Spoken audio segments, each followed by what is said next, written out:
Hey everyone, welcome back. Larry here again to share with you a couple things. I got a recipe design tutorial based upon my brewing spreadsheet that I've been maintaining for a number of years now, right? And a number of you have been asking for an update video tutorial on the latest and more recent versions of my spreadsheet, which I haven't done in a while. So I'm going to go over a little bit as to why I have this spreadsheet, in case for some of you who are new to this and didn't know I've been maintaining this for a number of years and sharing it with anyone.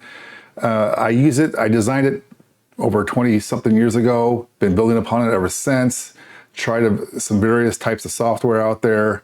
Okay, didn't much care for some functionalities of each of those different tools, right? So I went ahead and did my own, following formulas I learned from books, of course, and the early days of the internet when it was just forums. But now you can find anything on video here on YouTube or Rumble, right? Wasn't always like that back then. So I've been maintaining this partially out of habit over the years, partially because some of you have started to use it and been wanting to learn the updates as I've been making them and have submitted enhancement requests that I've implemented for you, some of which I don't even use personally. So now I have a bit of an obligation to keep this thing going for those of you who use it, and also out of habit for myself. And also, quite frankly, I think it's a better brewing software than stuff that's out there today. Sure, it doesn't do everything that the other tools do with online connectivity and Bluetooth and all this fancy stuff some of them do, but I have some very good reasons as to why I have this spreadsheet. First of all, it's free, right? Who doesn't like free?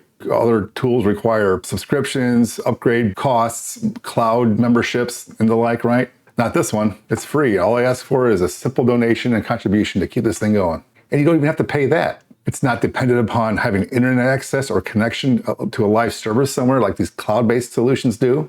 And I've been burned a number of times with cloud-based solutions not actually working or having your local internet be down when you actually need to use it. Not with this. It's also essentially open source software, right? I mean, it's not a black box, which is one of the things I did not like about the stuff that's sold commercially, is that they don't share all of their assumptions with how they calculate these values, right? For those who've put their nose in the book on brewing science and formulas, no, there is a lot of assumptions involved, as well as some competing formulas or approximations used from a variety of sources. And they're not always the same and align with one another. It's important to know what those are, at least in my opinion. Here you do. It's a spreadsheet. You can edit it, modify it, tweak it, customize it, grow it, build upon top of it, whatever you want to do. The choice is yours. And it's more accurate than these other tools. I wrote an article a while back about this a few years ago, and as to why that is. For one, it uses real values from maltster data sheets for the grains and not just assumptions and generic values used, which of course lends to more accurate specific gravity reading measurements and estimates. It focuses on mash efficiency, not brewhouse efficiency, which for those who are newer at this and get those terms mixed up, they mean very different things. And my spreadsheet is based upon mash efficiency and actual losses at each step in the process, which you can measure and calculate and enter in parameters for. While the brewhouse efficiency is really just a single number that encompasses both the mash efficiency and the sum of your losses in one number, which commercial breweries use in order to try to optimize and maximize the profit margins and lowering costs. Us home brewers, we don't care. We just want good beer that meets the numbers we design and calculate. So mine's better.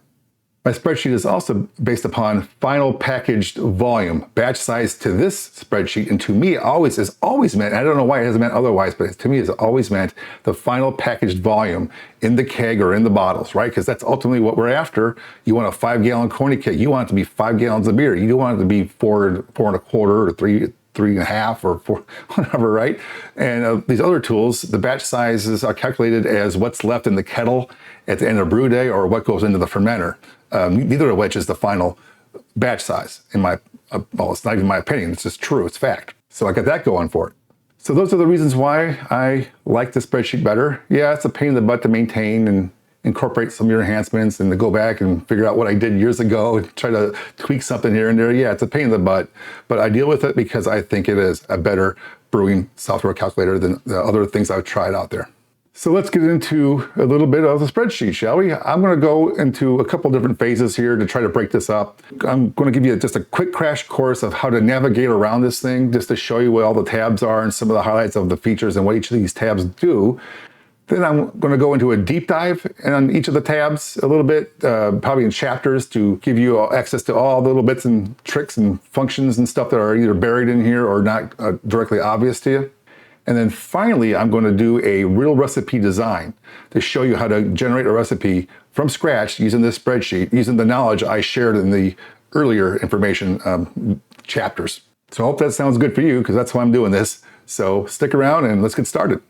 So the first thing you want to do, if you don't already have this spreadsheet downloaded, is to go to my website at BEER-N-BBQ.com.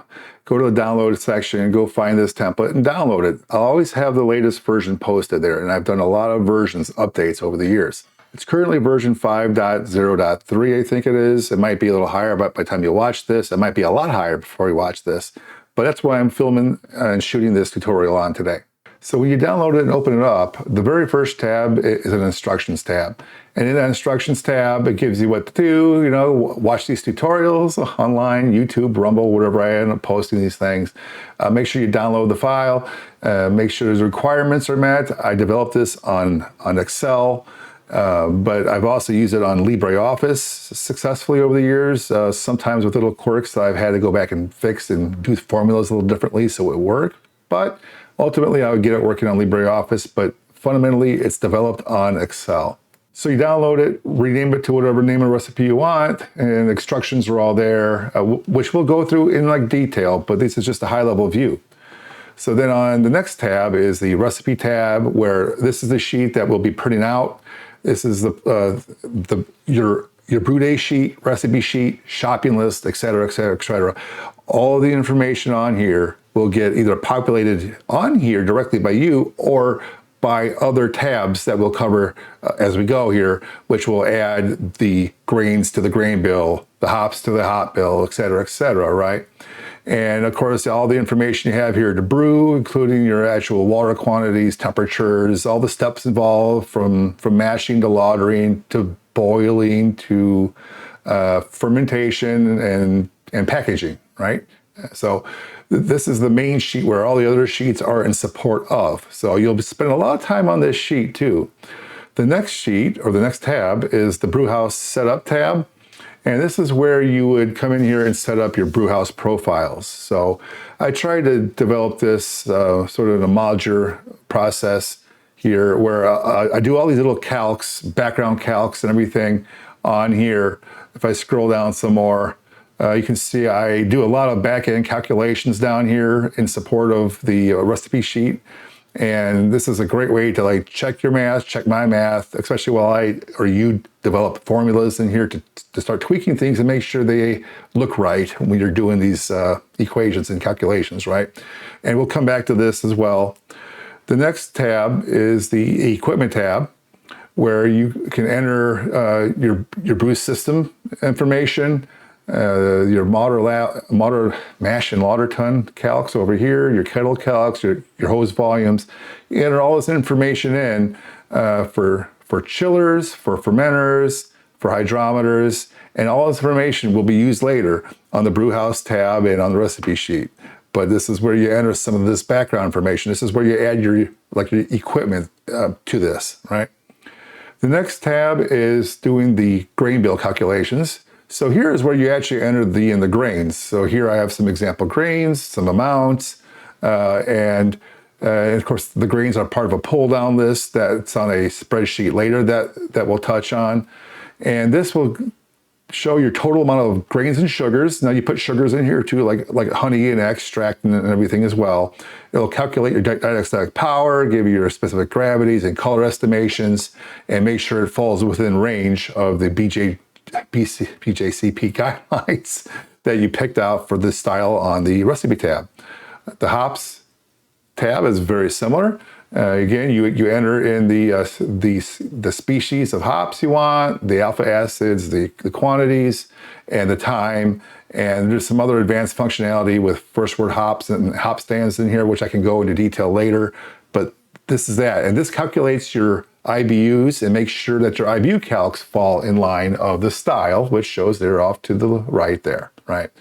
And then we have some water tabs. Now, these water tabs are based upon, or are actually, easy water. Now, I did not design this. I co-opted it. There's a whole other website for Easy Water out there, and they also are asking for donations for in support of this spreadsheet. So I encourage you to give them a little tip as well. But this is the water calcs. We'll bring in the water, the weights of the grains, and then it goes down, and then here you can adjust the mash up or down based upon what kind you want to add here. So it'll estimate your mash pH, and then you can go ahead and adjust, and then you can get some water profiles that are in the range that you need for your style. So then we go on to the grain and sugar list, where this is where you enter in all of your grains and sugars that you can select later on in those drop downs. So you come up here, you can come around here, and you can see there's just a lot of them. You can sort by the types, the company name, whether a grain or a sugar, and all the different values that are used to calculate your specific gravity and color later on in these other tabs, right? So if you need to add a row, we'll come back here and show you how to do that. Similar for the hops, there's a hop list already here. You can add to it. You can put in your own information in here for missing yeast, hops and stuff. Going on to the yeast tab, same thing. Same idea, right? You have all these yeast in here. You can sort them by type, liquid, dry, company name, all this stuff. And this will be used as well. So these are just supporting lists to support the calculations later on that you can modify. Again, open source, right?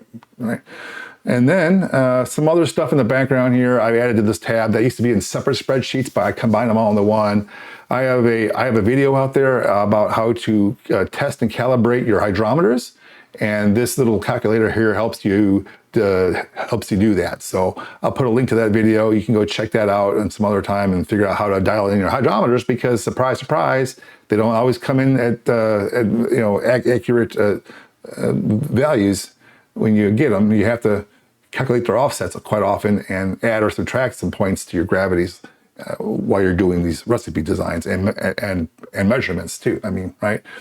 So that's a whole different topic. There's a beer line length tab here, which I also did a video, at least one video, I think I might have done two, on this topic about how to calculate the optimal beer line length so you don't get foam in your cup from the draft, right?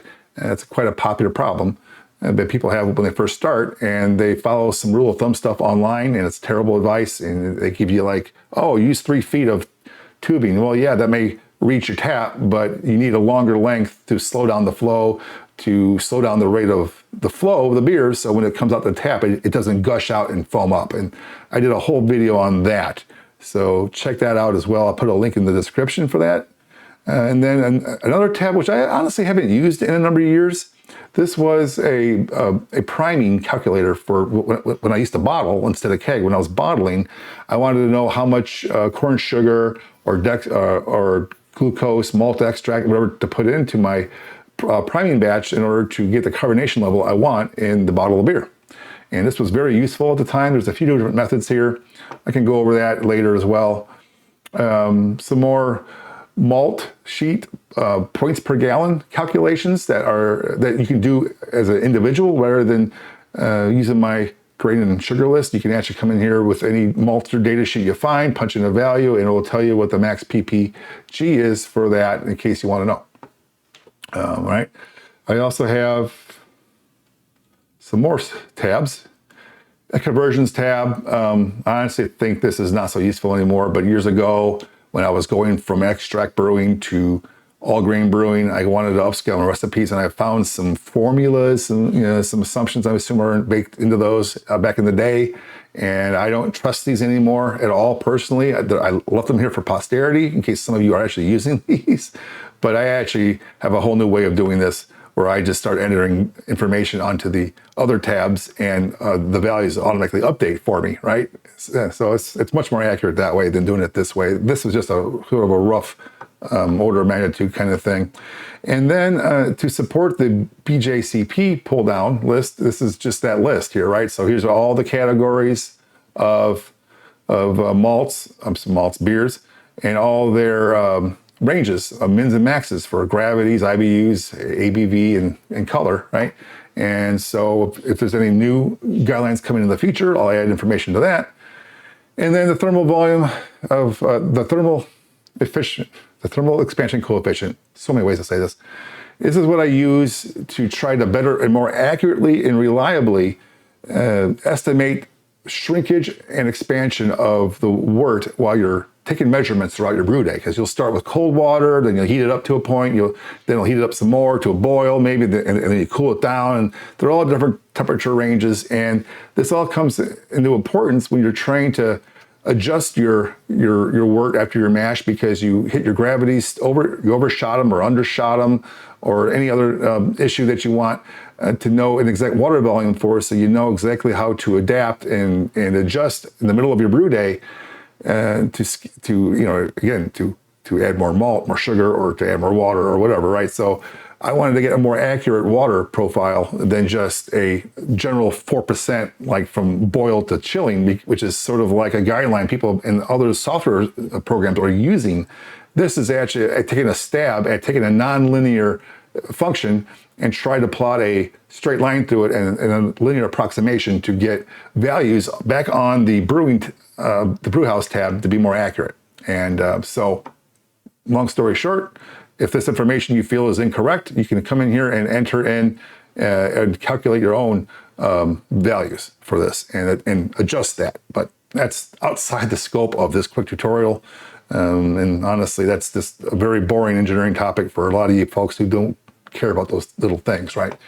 Just a little unit conversion thing I had years ago, and some common variables, which I actually used to do some of the calculations on the priming tab or the carbonation tab. So don't delete this. I tried to delete this before this tutorial, and things went haywire on me, and I had to undo everything. So don't delete this tab.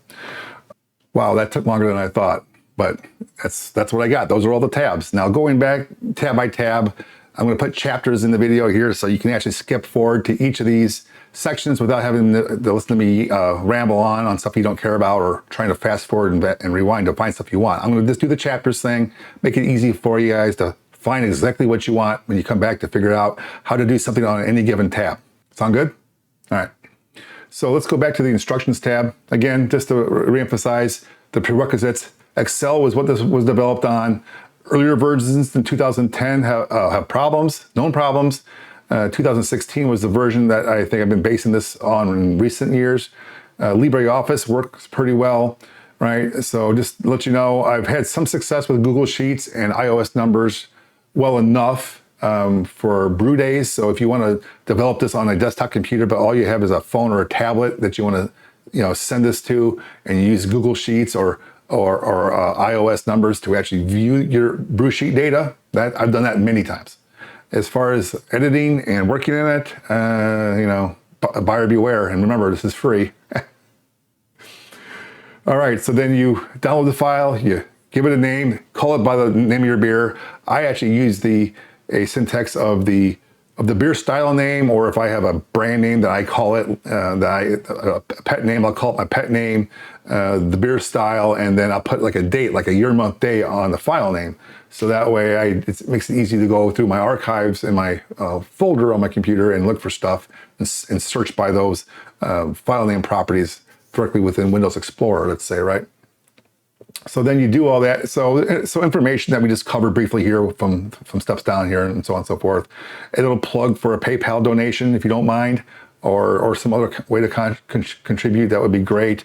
Down at the bottom here, it's just the version history since when I started tracking this. Now I've had this spreadsheet going on for over 20 years, right? So I only started recording version history in about 2017 when I started sharing it with some of you guys.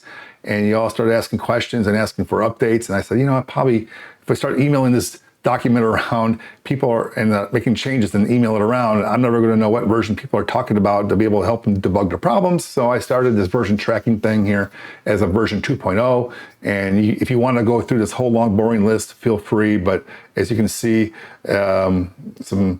some initial shots, maybe I can put some overlays here of how it used to look. But over the years, so I went from version 2 to these different various point versions to a major version 3 in 2019. My numbering system kind of works as like the major versions, like 1 to 2 to 3, where I completely redesigned this thing. like just completely just gutted and redid everything again, because I thought it was worth the trouble to do in order to support some new enhancement or some new types of brewing processes that have come around and become fashionable over the years, right? The second, so if I scroll down a little bit more on here, you'll see I have versions like 3.0.1. So the middle one, so like 3.1, let's say here, 3.1.1, the 3.1 is, so the first point version is really kind of like I've either found some problems in some of the cells or equations that I needed to fix. So the math was going to change on you if you were to use one of these point versions. So version 3.0 to version 3.1, I may have added some more calculations or changed how calculations are done, which may impact your outputs for your design, for your brew date recipe sheet, right? Important to know, to be cautious about those updates. They could maybe even introduce errors, right? Rather than fixes. So the third point, so usually like 3.0 or 3.1.2 or 3. Any of these third decimal points, it's usually really minor stuff like updating guidelines. So it didn't really impact the output of your recipe in terms of your design. Or I'll add ingredients, like here I showed 5.0.2, I added some like rice to the grain list. I 5.0.3, I added some more ingredients to the various lists. I added some more useful information, maybe some equipment profiles, but nothing that changed the fundamental way the spreadsheet calculates. So that's how it is. Major version, major changes. The first minor version, like the dot ones or whatever, changes that could affect your calcs, and the third decimal place one is usually just adding ingredients and trivial little things like typos and the like. All right, good. So now going back to the recipe sheet. Now here's where the fun starts, right? So in the upper left, darn it, let me scroll this over here. So in the upper left is where you would generally start. You pick your beer style here, right? So here's the list of guidelines. And again, I'll do a deep dive on how to do one of these recipes again coming up. I just want to show you all the different bits of functionality here at this point, all right? So don't get too impatient about doing recipe design. Again, that's going to be a later after effect of going through all the tabs here. So just bear with me. So the top center here is where the brewer goes, the brew dates, the brew systems that you select, and these other tabs will all automatically appear here. Everything in blue. Everything in this like kind of light blue are auto-calculated fields. Everything in yellow are manual entry fields. It means you type stuff in. Everything in like this kind of like, what kind of color is that? It's not pink, it's kind of like a pinkish orange, or I don't know, I'm colorblind. This indicates pull downs, right? So every time you see one of these colors, it's a pull down. So this is so the different types of yeasts. I can enter in values. For my water profile here, I can enter in actual measurements off to the right. So let's go to the right.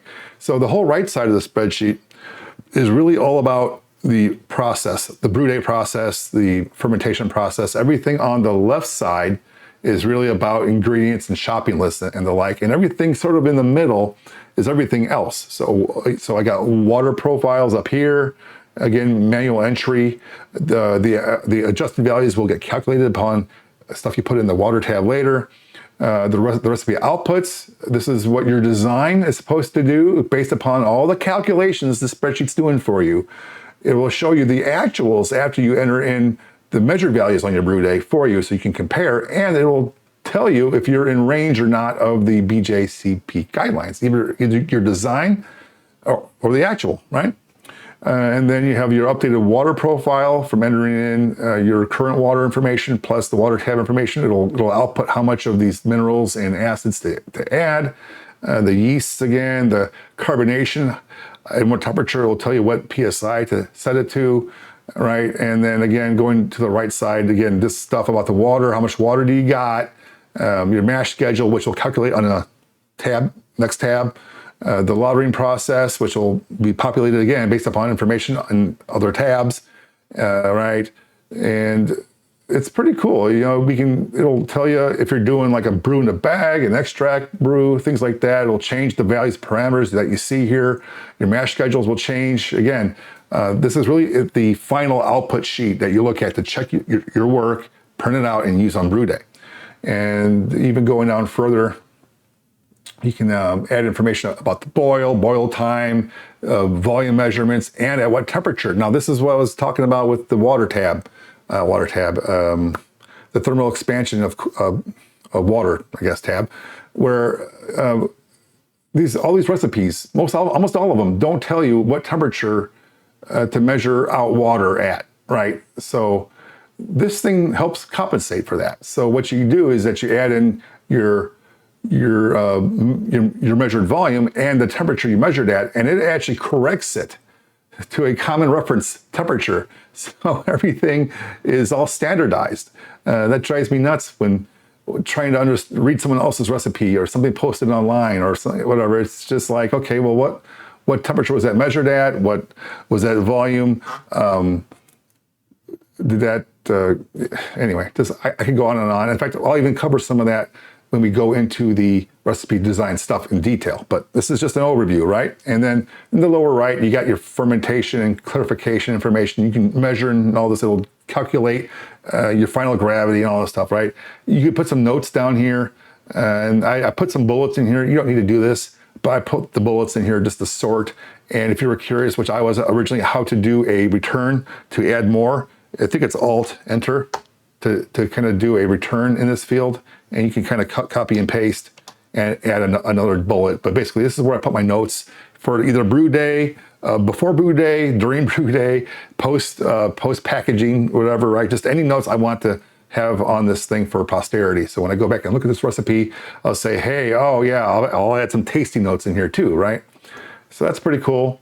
All right, so, but again, this is really just mostly an output sheet with some measurement fields. What you want to start doing, once you know what kind of beer you want, you would go into the Brewhouse setup tab. And here, now again, for those of you who are watching this internationally, I have metric as well. So you can actually change the units of the spreadsheet from US customary to metric simply by flipping the switch here, and everything else changes, and the calculations all change and everything. So that's a bonus. It does not automatically convert your manually entered fields. It does not do that. They're manually entered fields. So you have to bear in mind, if you're going to convert from US customary units to metric or vice versa, you're going to have to do those manual conversions for those yellow fields yourself anyway, right? It's just the blue fields, like the light blue fields, are the ones that get calculated per the right units, okay? So let me go back to US customary units. And so here we have equipment profiles. And so you would, speaking of which, colors, the color legend here is important to know too, right? Again, light yellow, manual entry, drop downs are this color. Auto-filled, which means they get filled with a value from somewhere else that you picked. It's a little different than a calculation. Green, if you see green somewhere, it's good. If you see yellow, other than the light yellow, the more of the dark yellow, something's concerning, something that you should review, and something bad will always show up with a red background, right? And I'll walk through a recipe tutorial showing you all those details as well as to what happens when things go awry, because they will, and this is why the spreadsheet's here, to help you get out of those bad spots. Oh, you put too much water in, or your batch size is too great for your vessel. All those kind of things can be vetted and discovered with this spreadsheet and worked out. Right now, currently, these capacity checks here are all green and saying everything passes for my mash tun, boil, kettle, and fermenter based upon the brew system, chiller, and fermenter that I've entered in over here, right?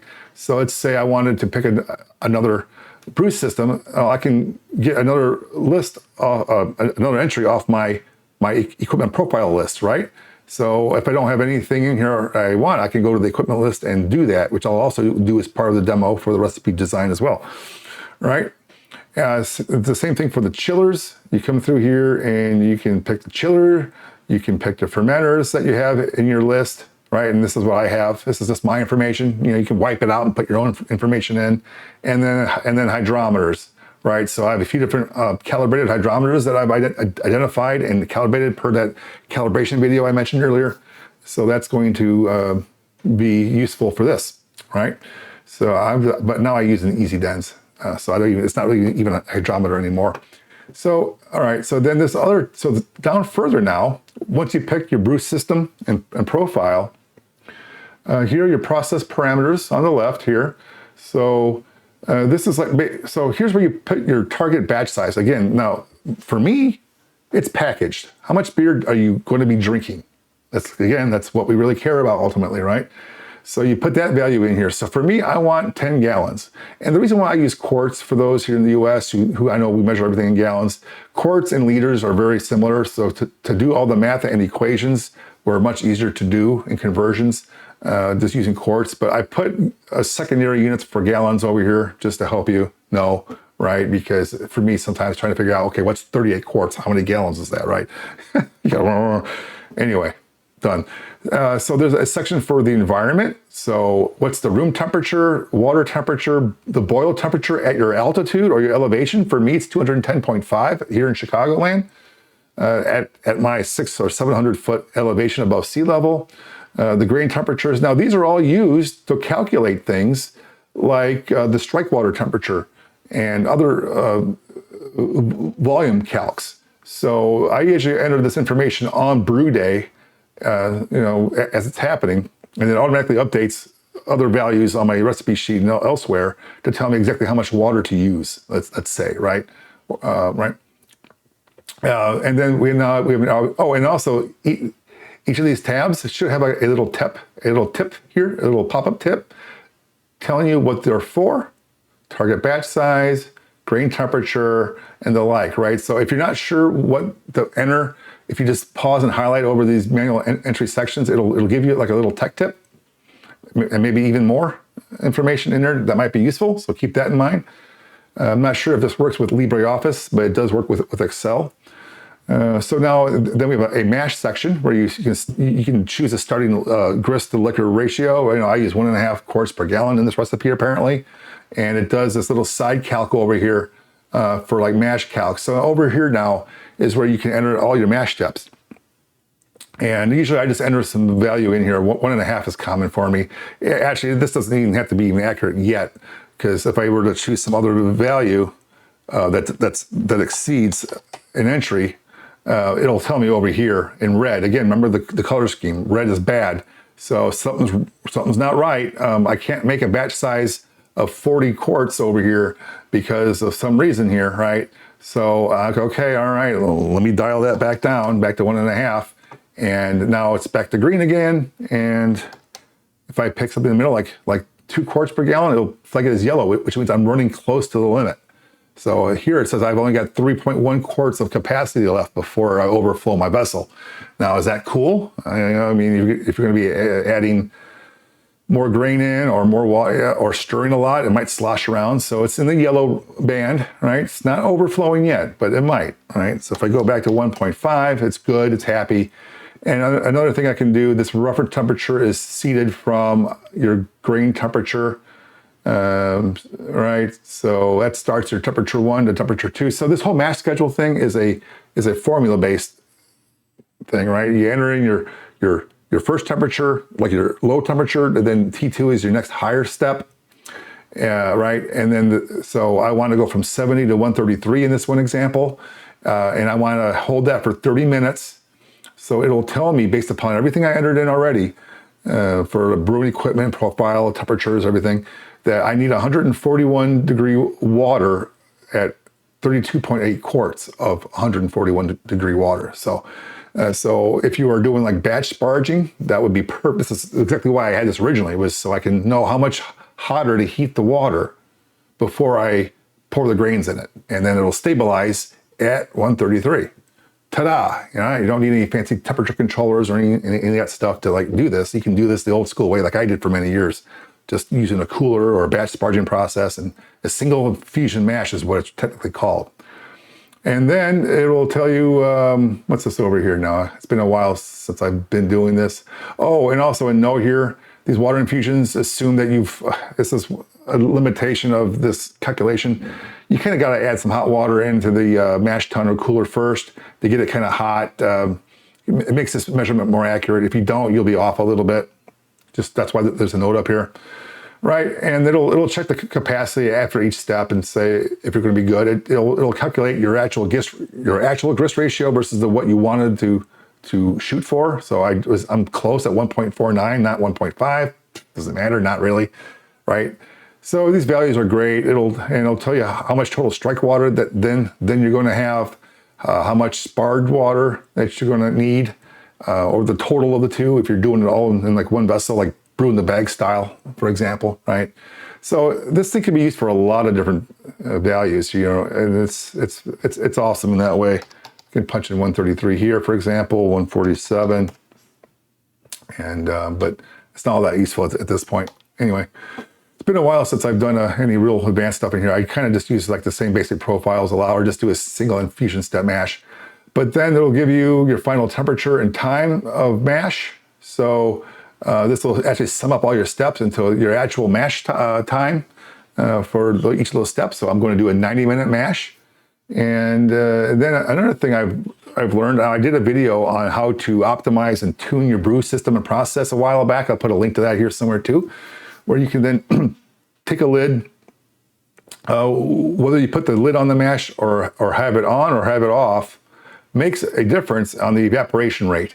So evaporation rate then affects your losses, which affects your volume of wort, which might mean you have a more watered down beer or wort at the end of your brew day, or a overly concentrated one, right? So there's a factor there, and that's in the equipments tab next, which I will help you with.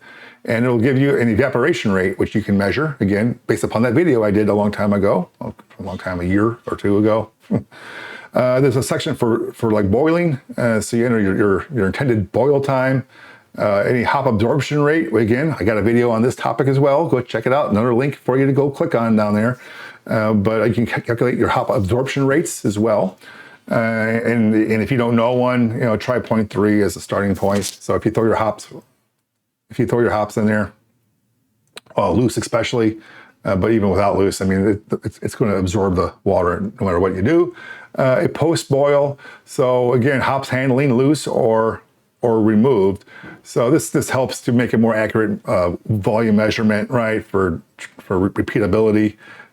Basically, if you look at the pop-up here, do you do it loose like I do, free hops? I just go commando, just throw them in. But some people like to use hop spiders or hop bags still.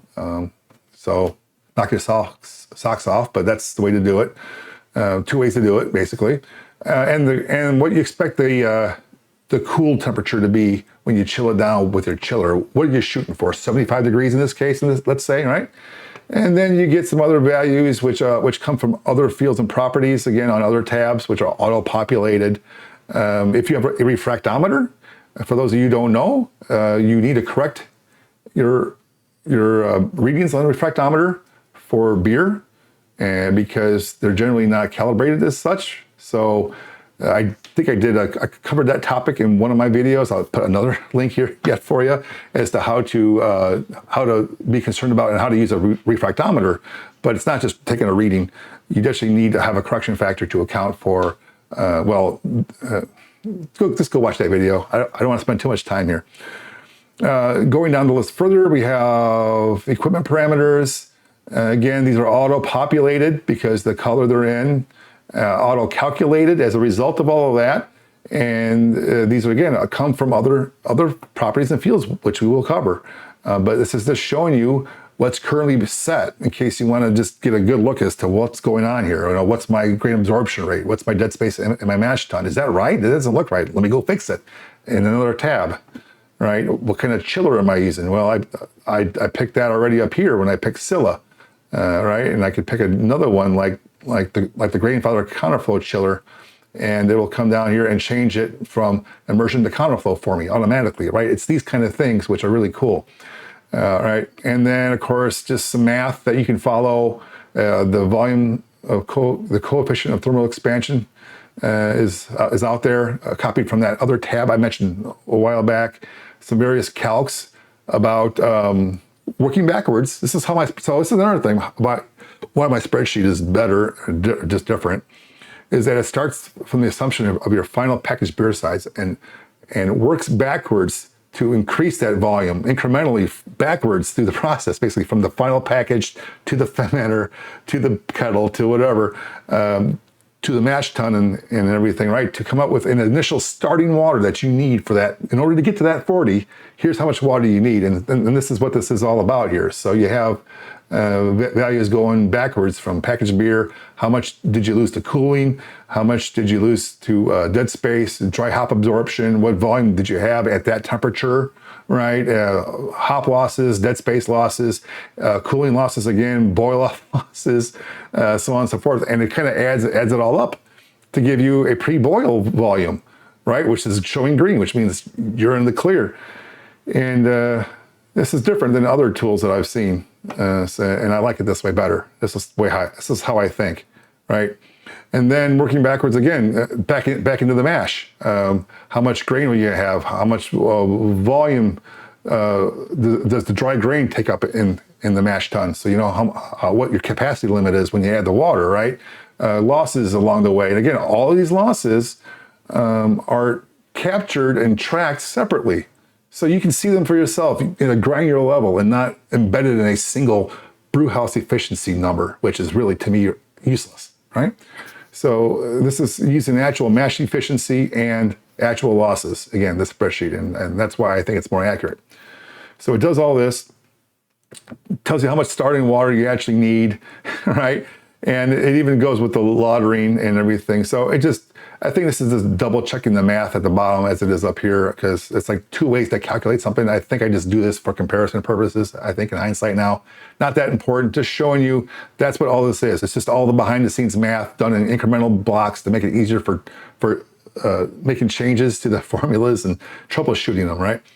And then, okay, on to the next tab, equipment profiles. Now this one is going to drive a lot of those values that we just went over. So this is important, right?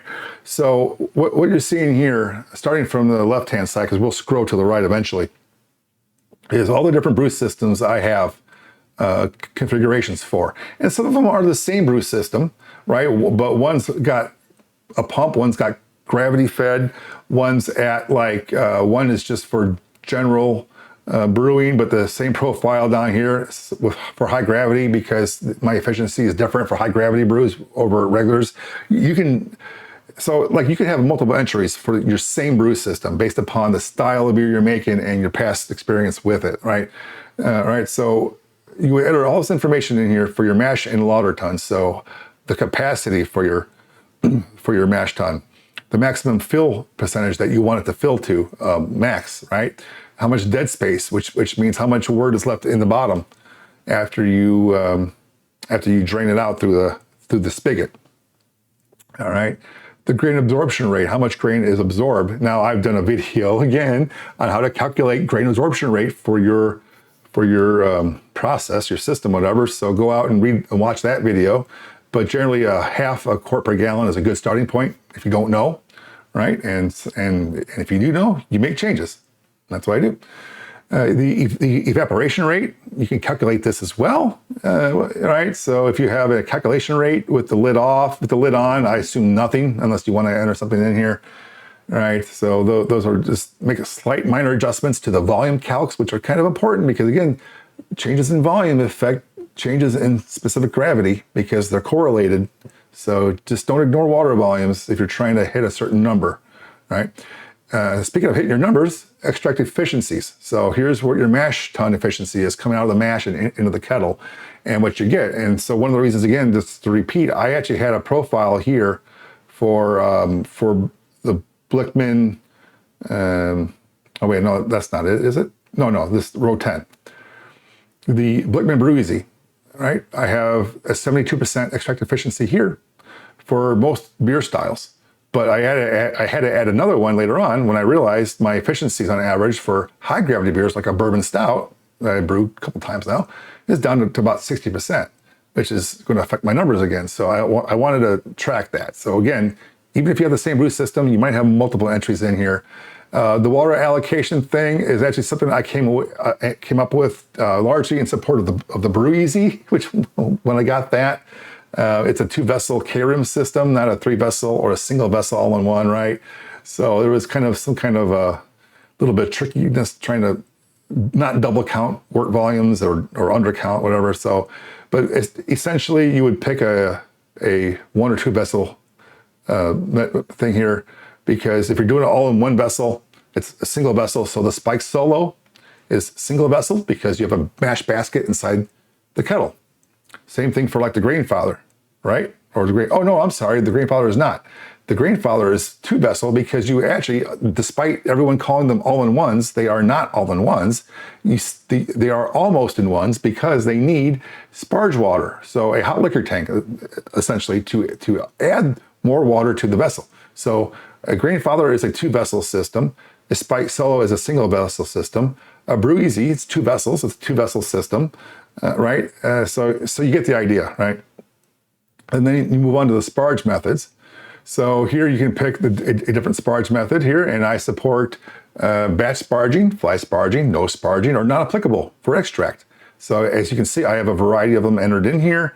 Fly sparge, flow rates, if you're doing a fly sparge, which I've only got one system that does, which is the grain father, what the flow rate is or what you want it to be, basically, or expect it to be. And then you move on to your brew kettle, where you put your capacity in again, right? And then you get into your max fill percentages. How full do you want it? Now, a boil kettle, I would not recommend going up to 95% like I did with the grain father. Or gee, that must have been a typo or something, or maybe not. I don't know. But 85 is what I've been using for most cases. Dead space again is how much liquid is in the bottom of your pot after you siphon or drain out your spigot. The boil off rate, now you can measure this. Again, I have a video on this, on all these, how to do all these values. I got a video on this topic and deep dive into this stuff. And maybe more than one, depending on the subtopic. It's been a long time. I made a lot of videos. I can't remember them all, but if I find them, I'll put them all in the video description down below for you. But you can do a boil off rate. So 4 quarts per hour or 5 is generally in that range, is pretty common. And that actually varies by time of year as well. If you didn't know, between winter and summer, check it out, try it out, and record your metrics over time, and you'll see it's true. And then something I added in recent versions, hose volume, because when you're doing measurements, when you fill water initially into a pot when it's cold, it's that one measurement, but then you turn on your pump and your hoses, and now the volume drops. And now you're like, okay, now it's in the hoses. So how much final volume do I still have? It's not what you measure anymore. It's what you measure plus what's in the hoses. So you want to keep track of that, because you want to collect all that delicious syrupy, sugary wort at the end and not lose any to the hoses and the pump, and you pour it back into your vessel. This is something that you might want to make sure that you enter that values for. Then we have profiles for chillers. You enter your chillers in, the type, immersion, counterflow, plate, the dead space volume or the displacement volume they add. So immersion chillers, they displace the wort and they affect your measurement readings. If you didn't realize that, it does. Counterflow chillers don't have that problem, so that's probably the only advantage of counterflow chillers over immersion chillers, in my opinion. I did a video on that recently too. Check that out. Boy, I'm plugging all kinds of videos today. So, but there's that. Fermenters, you enter your fermenters, the capacities of them, how full do you want them to get? Also their dead space, again, meaning how much is left in the fermenter after you rack out of it. And you can see here that I'm quite fond of breaking a 10-gallon batch into multiple fermenters, right? So I got 2 glass carboys, or I'll have a Firmzilla all-rounder with a Spike Flex Plus, or I'll take a K-King Snub Nose with a Spike Flex Plus, et cetera, et cetera, et cetera. But I put the combined volumes in here in that case. And then the hydrometer profile, I have some hydrometers, calibration temperature, and the offset value. Fortunately, I only had one that I use regularly or have used regularly that I need to correct for. So I put this value in here, and it adjusts all my gravity readings that I measure appropriately and gives me the real readings, not the ones that I measured. All right, moving on to the grain and sugar calcs tab. Now here's generally where I start, and again, I'll go over this in a little bit more detail when we walk through an example recipe. But here's where I would come up here and would enter in from the pull-down list all the different grains I want to pick for my recipe. So in this example, I chose a Vienna Malt by Briess, pale malt by Breeze and a Munich malt by Breeze, and I punched in their weights of how much to use per the recipe I designed, and I came up with all these values. You know, the percentage of the grain bill, the type of grain they are, because I can add something like honey in here, which I can go over in the recipe again, design in a bit. Gives you your diastatic power, your maximum specific gravity, your maximum points per gallons, your efficiency, your contributions for pre-boil and post-boil color, which is this MCU term over here in this column M. And so it will tell you in column F what your total diastatic power is and give you a chart here. Again, green is good, yellow is warning, and red is bad. So my beer, according to this, has plenty of diastatic power to do a conversion in the mash. Great, awesome. If it was yellow, I'd be a little concerned. I might extend the mash a little bit, for example, or red, it's not enough. Something's wrong with your recipe. It also does the color value over here. It tells you how much specific gravity it's going to contribute, and green a green background means it's in range for the beer style that I'm brewing, which is in this case here a Vienna lager apparently. And it gives you a quick check about your mash tun too, because you could overflow your mash tun with too much grain as well as water. So if you put too much grain in here, boom, it tells you it fails, right? So not good, not cool. Moving on to the hops calcs, very similar to the grain calcs tab. We have just where you come in here and you pick down what kind of hops that you want to use, enter in the alpha acids because they vary from batch to batch, bag to bag, the quantity that you're going to use, the time. The time is a pull down too. I probably in hindsight could have just left this in an open entry field, but once upon a time I added a first word hops entry in here, which changes some calcs for you. There's a hop stand and a dry hop option too, which affects the IBU calcs. And again, these are all approximations. There's not a whole lot of science. So if I pick hop stand, it'll ask me over here, how long do I want the stand to be for, right? So there's all kinds of things you can do with this to estimate and calculate your IBUs based upon a 60-minute boil. That's the standard. That's what all these IBU calcs are based upon. Some reference standard that was done 25 plus years ago, right? And they're just assumptions, and they're not good for hop stands and dry hops, which add bitterness. But these calculations, beware, are not designed for those exactly, and neither they are for first word hopping, which is why I put a fudge factor in the upper left here. So this is the first word hopping adjustment factor. So I'm saying that first word hops will be 10% more better than hops added in the boil later, because they've been in contact with the beer longer. That's the analogy, right? If you feel that's different, tweak it. All right, it's not a firm science, at least not yet. Now, hopefully, the area of brewing science will mature where everyone knows exactly what the bitterness contributions are from first word hops and from hop stands and the like, right? But right now, it's largely a guessing game. So you can add a fudge factor in here if you think my assumption is incorrect. Same thing for the hop stands. It's a fudge factor again. So if I were again to pick a hop stand down here again and give me a time of a hop stand, it's really just a fudge factor. It'll adjust bitterness per some fudge factor. So if you want to get better looking numbers on your final beer in the future and you do an iteration of it, you can come back and fudge the factors so it's more in line with the actual bitterness than what it's claiming it'll be. That's one of the downsides to these brewing software tools. Not mine included, not just mine included, right? And also there's some adjustment factors here as well, because when I first wrote this thing, leaf hops were still a thing. Pellets were about as common as whole leaf hops. Plugs were around back in the day, but you don't find them anymore. I could might as well just take that off. But basically everything is hop pellets now, and hard to find the leaves. It's kind of flipped around here a little bit, but everything here is based upon the whole leaf calculation. So I have a 10% pellet factor that says pellet hops are about 10% more bitter than the whole leaf hops per ounce, because whole leaf hops have a lot of waste in them in terms of the weight of the leaves and such, right? Whereas the pellets really kind of they seem to be a little bit more bitter, and that's kind of been acknowledged over the years as well by others. So that's my fudge factor for it. So there you go, right?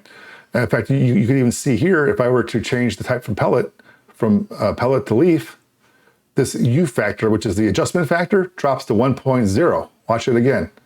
Watch that column over there. I go to pellet, pop it up at 1.1, and the bitterness changed, right? And so that's how that works. Column K down here, it comes back down to, what's going on here? Oh, down to total IBU. So my total IBU for this recipe is within range, 18 to 30 IBU for my style. Wonderful. It's in the green. I'm good. Tells me how many hops down here too that I have for dry hops and for the boil hops. And that gets added to the shopping list too, right? So again, I can go back and show you actually briefly what's going on here, right? So see, I added a hop stand here in that other tab. It shows up here immediately. As well as the grain changes would show up here as well. So as I go through the grain and sugar calcs and make changes, and I make this like 15, let's say, I can come back to the recipe, and now it's 15 pounds here for this Vienna malt. And the hop stand for the hops and everything will be the same way. I can come up here and get rid of the hop stand, change the hops to that, go back here, and that's the new hop, right? So it's dynamic, it's up to date all the time, right? Again, blue is output, yellow is input, or pale yellow is input, right? So I have that. So that's the hops calcs tab. Now going onto the water tab, there's actually two of them, one for US customary units or English units, and one for metric. So depending on what units you're using, you would use one tab or the other. It automatically switches between the two. It knows which one to go to for the values. That's how I designed this. So all you need to care about is make sure that you're using the right tab for your ingredients. So in this case, these values here, my starting water profile, this all came from entries that I put on my recipe sheet. See, so I entered in light yellow, the water profile for my local water, which is Lake Michigan here near Chicago, and I go back to my water tab, and it picks those up for me. It also picks up my volume of mash and sparge water based upon my Brewhouse setup calcs and my equipment profile that I've already picked, right? So that's all done for you, right? And so it grabs the volume of water for you from your calcs that you've already done, and then it automatically puts in the weights of all the grains that you have in your grain list. The only thing that I can't do automatically yet, and haven't gone around to fixing, is that you have to come over here and pick the type of grain from this pull down list. It's the only thing that's manual, I think, on here, unfortunately, right? So I must have done this already, where I have base grains, other, two-row, Vienna, whatever. So this was actually Vienna malt, I believe. Vienna, this might have been pale malt or two-row, and whatever, right? But this affects the mash calcs over here, right? So then you come down here, and it tells you what your estimated mash pH will be. And there's like a range that it should be in. So if it's too high or too low, there's things that you can do, right? So if I blank these out, without treating my water, it would be 5.69, which is above and beyond, right? So I want to reduce this to within this range, or so. There's some debate as to what exact numbers to use, but generally it's a little high, right? So I want to drop it. So there's two sections, 4A, 4B, where you can enter in values to try to get this down, right? And there's a section here where you can add some acidulated malt to bring out the pH, or some lactic acid, which I often do. I'll put in some value of, see, I just dropped in 5 milliliters, and it dropped already. I don't know why it keeps jumping on me like that, but it was 5.69. I put in 5 milliliters, it drops it down to 5.51, right? But for now, I'm not ready to add any acid just yet, let's say, because I want to make sure that my water profile falls within these general ranges. So my water profile is pretty soft here. Lake Michigan water is great for doing lagers, not so great for doing hoppy or pale ales. So I would make some adjustments. And this is going to be part of the recipe design, but I would normally come up here and add a value to one or more of these fields. And you can see these all values change and adjust down here, right? And I have a more balanced beer. I just added some random numbers. So you want to try to control the water profile with some of the minerals while trying to get your pH into the range. So it dropped a little bit by doing what I just did here, but not enough. So I'm going to add probably about 4 milliliters of lactic acid to drop it down. So I entered this information in here. I go back to my recipe tab, and sure enough, my adjusted profile is showing up here, my new ratio, and it tells me I need to add 4 grams of calcium chloride, 3 grams of Epsom salt, and 4 milliliters of lactic acid on my recipe sheet on brew day, right? Going on to the grain and sugar tab. Now, here's where I'm getting the pull down information for the grain and sugar tab. Earlier, if you recall, back over here, I was able to pick these values here, right? These values are actually on this grain and sugar list tab.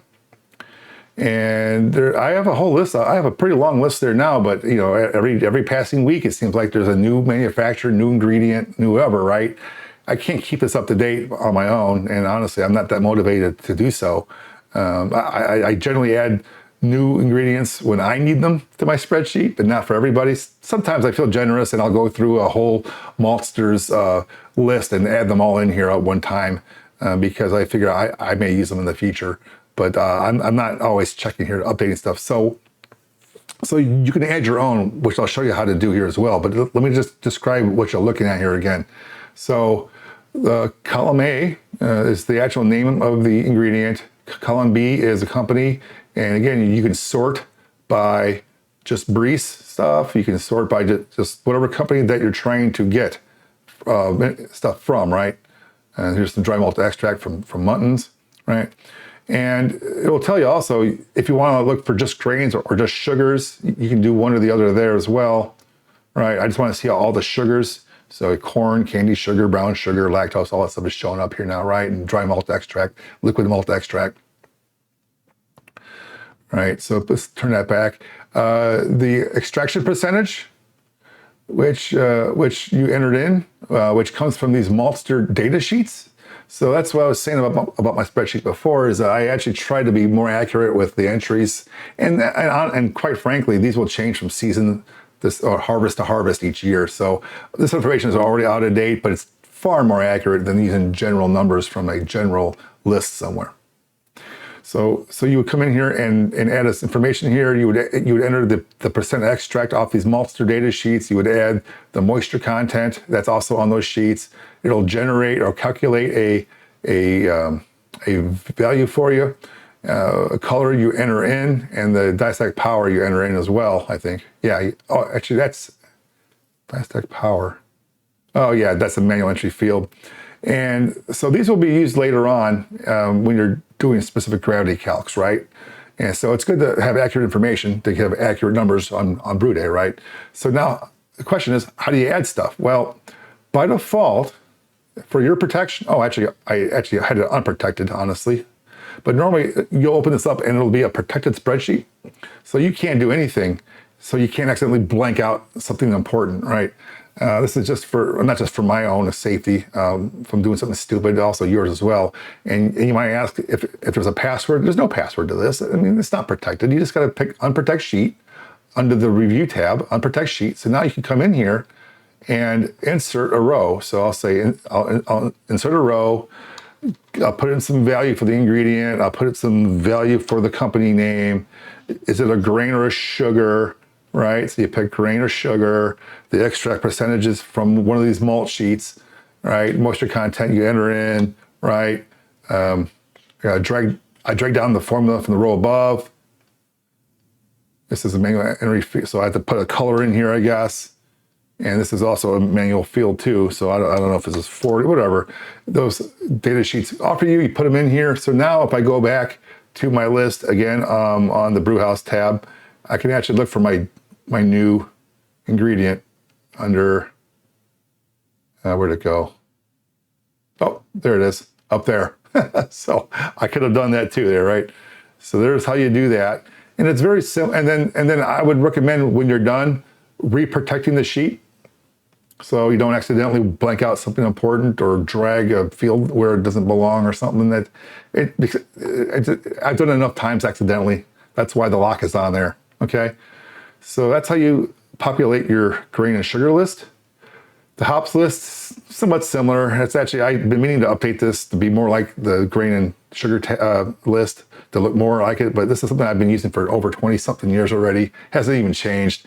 but I just kind of add the list of the hops names down here. And their ranges in here. And again, I use a range in here, and I don't actually tie this into my spreadsheet like I do for other values because these change so wildly that I think it's just safer to go back to the hop calcs tab and actually look at the bag you bought or are looking for and enter a value in here, right? Then go on a list with a very wide range of hops percentages in here. So maybe someday I'll find a way to incorporate these better, so to give you a starting point to start from, but too much to do in life to go back and think about something so trivial, right? Onto the yeast list. Here we are, same thing, same idea as before. You can unprotect the tab, insert a row, and drag stuff down. If you want to get stuff sort of seated a little bit, you can drag a row down like that, and then you can change stuff to your heart's content. You can change values in here. This is, change that to 80, change this to 58, the temperature to a high of 70. So what we're looking, oh wow, I didn't mean to do that. I meant to do 80%. But this, so you put in like an average attenuation, which is basically the average between the min and max attenuation listed on the Maltster the yeast manufacturer's packaging or on their website, and the temperature ranges that are optimal for those yeasts. And all this gets populated again. If I go back to the recipe sheet, I go down to the yeast information here, and I can pick on the yeast strain I want, and it will change not just the fermentation range, but if you look up here in the recipe output section, it does have an impact on some of the values for final gravity and ABV and the like because of the values in here for the yeast around attenuation, right? So this is important field. And in the description that not from my own personal description, but the description from the manufacturer as to what kind of yeast it is, so you don't have to like open 1,000 tabs and a dozen manufacturers' websites to get an idea. You can kind of just go down this list. You can filter on things and try to zero in on what yeast that you might want to use for your brew day. I generally already kind of know the kind of yeast I want anyway, but it's another way to look at it.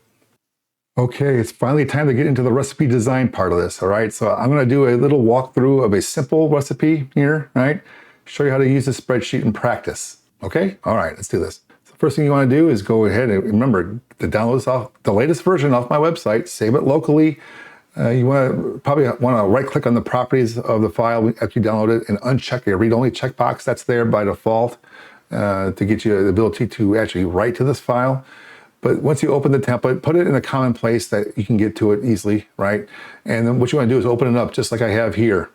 And what you want to do is set some pieces of information which will not change, ever change from brew to brew.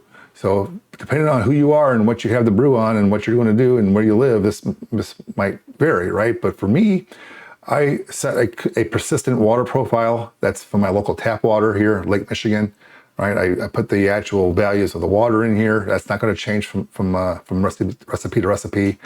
If you're kind of in a mindset where you use the same carbonation levels and temperature for all your beers, you can enter that information under the forced carbonation tab here, right? Also, other things, bits of information, like for example, if you want to populate your equipment profiles that are going to be there batch after batch after batch, you enter all your information here for all your pieces of equipment.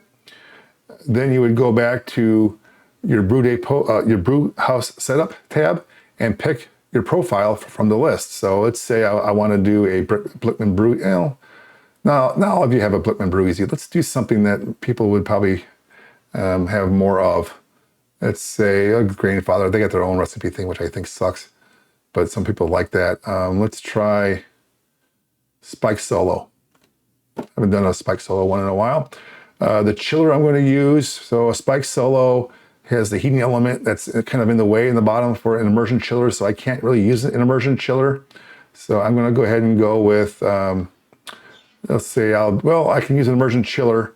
I can use a counterflow chiller, which I'll just probably do here, or I can add in what I also use as a concentric Hydrometer by Jaded with the electric chair. I did a video on the electric chair a while back. It's kind of a neat little novelty thing. It helps keep your immersion chiller from leaning on top of that element, right? But however you go, I'm choosing this because this is what I generally do most often. The fermenter that you're going to use, a lot of you don't have the new brew built. Let's pick a more common one. Let's say we're going to do 2 glass carboys, right? Or we can do the all-arounder in a Spike Flex Plus. Let me just, I'll do that because I generally do this most often anyway. And then the hydrometer that you have in your list, I have an Easy Dens, which I use instead nowadays. Costs more money, but it's definitely worth the trouble. Worth the trouble savings, I should say. Right? All right, so I set my equipment profile so if that's the only brew system I have, then you have one entry to choose and there's no choices. Me, I have choices. But if you're going to use the same system, I would set those all up right now here in your template, as well as your target batch size. Since depending if you're a 5-gallon batch brewer, a 10-gallon batch brewer, or whatever, you would set that here as your default. Any other defaults that are common to you, so if you're always brewing in your basement and it's always 68 degrees, you can set that. Is your water temperature always the same? You can always set that. For me, it changes from season to season. And anything else that you prefer, are all your boil times 60 by default, 60 minutes by default, right? Those kind of things. You just set all those things up the way you want. And let me take this out of there, since I'm starting with a fresh spreadsheet, right? So you clear out the values that you don't want there by default. You add values that you want there by default. You save it. You're good to go. Now that's your template, right? You save it. You can even mark it read-only yourself. Go back and check on that read-only box so you don't accidentally modify your template, thinking that it's your new copy of the template that you're doing your recipe design on, which is what I almost forgot to do just now. So let's go do that. So I have my template. I'm going to save this now as my new recipe. Right? So I'm going to do a save as. I'm going to go to, well, right now it's a folder on my desktop, but normally at home it's on my file share on my server that I have a common access to from either my laptop, my desktop, my tablet, anywhere I want to brew. So I can design the recipe on a big giant screen in my comfy of my air-conditioned house. And then go out in my garage on brew day and just pull it up on my laptop or my tablet or whatever and just work on it there the rest of the day, all right? But it's up to you. So what I'm going to do, so what kind of beer should we brew? Let's do an American Pale Ale because it is a pretty common type of beer, at least here in the US. So I'm going to go do that. And then another convention I use, it's up to you how you want to do this, but me, I like to name by year, month, day of the brew day. Right, so if I plan on brewing July 1st, 2023, which is for me just less than a week out, it doesn't mean I'll actually brew that day, but I got plans that day, but some other day. I can always change it later, right? So I save it. So now the title is here, American Pale Ale 2023-0701. And the reason why I like this here as part of the file name is that if I go to File Print, it's going to be the title of the header of the printout. It'll be American Pale Ale and the date there and everything. It'll even put the current date here in the upper right, and it just prints it all nice and neat. So that's another side benefit of that method, but that's whatever. It's up to you. It's your spreadsheet after you download it, right? So then, okay, so I chose the style by the file name. Okay, so I'm going to go brew a American Pale Ale. So I can pick the style guideline down, and I believe it's down here, American Pale Ale. 18B, boom. And you may have not noticed how fast that changed, but the BJCP guidelines were updated accordingly per the style. So if I can choose an amber ale, some things changed a little bit down here. I'm going to go back up to the pale ale. And that's the recipe I'm doing today. Brewer name, again, all light pale fields are manual entry. I like to enter another brew date in here too, just make it look clean, make it look more nice. I actually put it out in this format. It's kind of cool when you print it out too. And so I got that going for me now. I got to do a couple things here. Normally I would go to my Brewhouse setup tab and change any variables that I'm expecting to be different than the template that we just saved. But this could be days, weeks, months later, years later even. and you're not sure what you have. So I would just come into the Brewhouse tab, check my defaults, tweak what's different. Oh, it's winter time. My water temperature is 56 degrees or something now, right? For example, it's summertime now, so I'll just go ahead and bump it back up to like 68. Or for me, I would, oh, I don't want to do the spike solo today. I'm doing a video on the Brew Easy. Well, I'm going to stay with the solo for the sake of the video, but there you go. So I would double check these things. If I have a mash schedule, I want to follow a multi-stat mash schedule. I would put all that information down here, but I'm not doing that. I am actually doing a single infusion mash for today because it's a simple recipe. So let's say I want to shoot for 152 degrees in a 60-minute mash. It's telling me that if I am going to do, spike solo, that I would have to infuse 163 degrees water at 56 quarts or 55.7 in order to get my grains down to 152, or the water down to, and the grains mixed together down to 152. So I want to start off with that, put that in there. Everything's still green so far. So far, so good.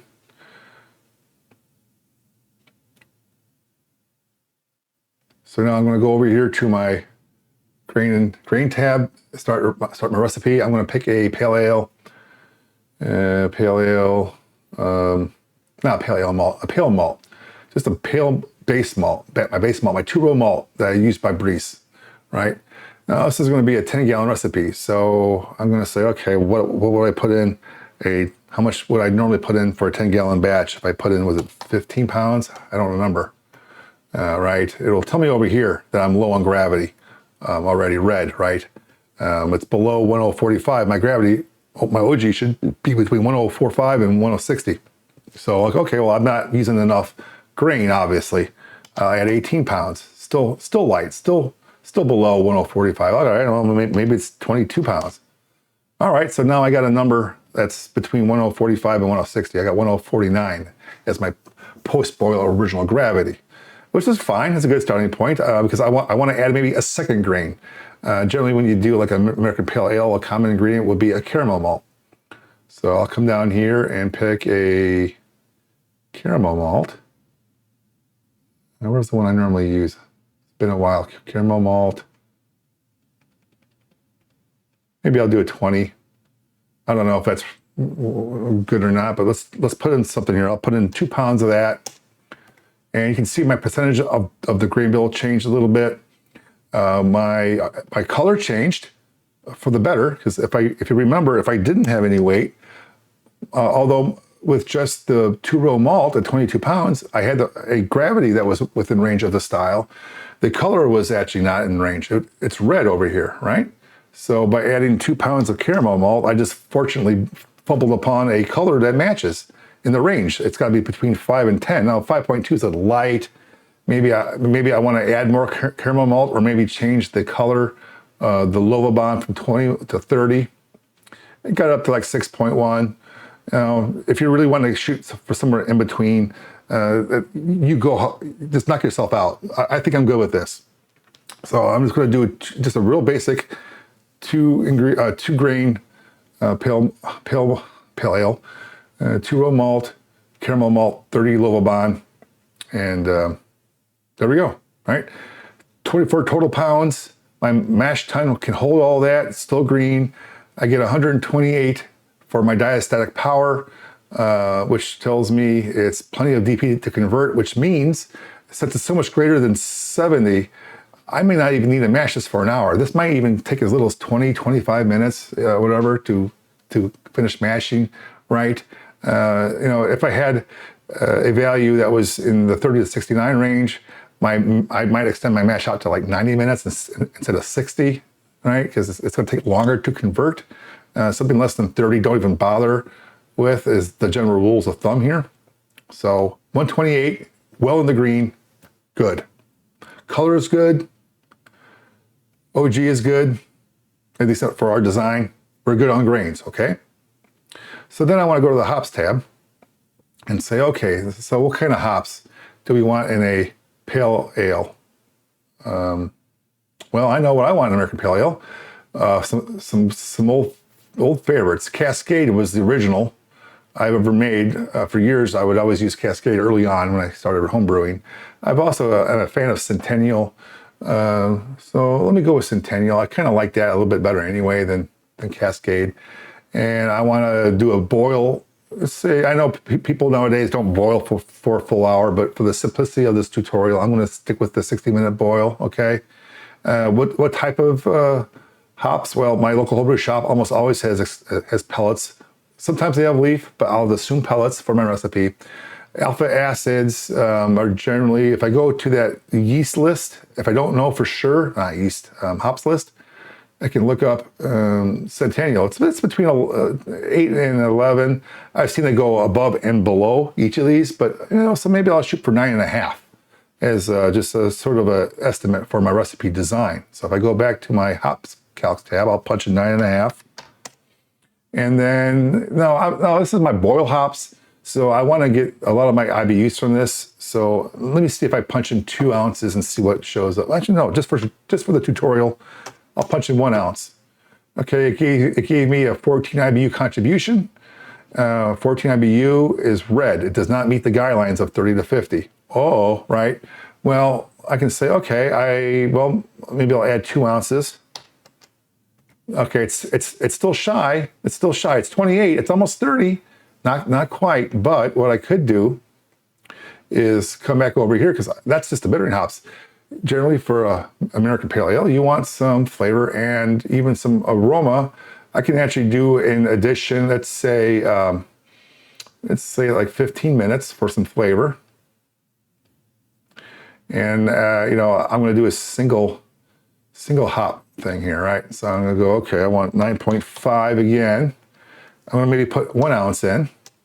That's going to add another 7. So now we're in the 35 range. And what if I want to do a little dry hopping or a hop stand? Hop stand is a little bit more advanced. I could maybe do a shorter, more advanced tutorial for some of you patrons or those who've donated a little money towards the cause. I might do a little side video just for you guys, so it's a little bit more involved. But for the free version here, I'm just going to do a dry hop here and give you we'll go with leaf. Let's say I got an ounce of leaf. Yay! And I come down here and I choose the Centennial again. The hops, the alpha acids aren't going to matter. They will in practice, but for the calculations, it's going to show up as a 0, right? So I can do a couple ounces of dry hops. Let's say it's not really going to affect, according to the recipe, the IBUs. And we know it does a little bit, but again, this is a old standard of IBU calculation based upon experiments done 25 plus years ago. So just keep that in mind. But still, I'm still at 35. To me, that's perfectly acceptable for a pale ale. I mean, that's generally where I like them anyway. So I'm pretty happy with this. I think I'm going to do that. But if I think that's not enough, I can, again, adjust. I can split them up. I can say I want to put, maybe change the time to a 10-minute contribution. It drops it down to 33 from 35, right? Gives it a bit more flavor at the end, a little bit more aroma. Right? So there, boom, done. Let's call it a day. So now I go over to the water tab. And again, it enters my water profile from the entry I added on the recipe sheet. It brought in my mash water in here. It put my grains in for my grains, but it didn't auto assign the type of grain. So I'll have to change this back to basic 2-row for the first row.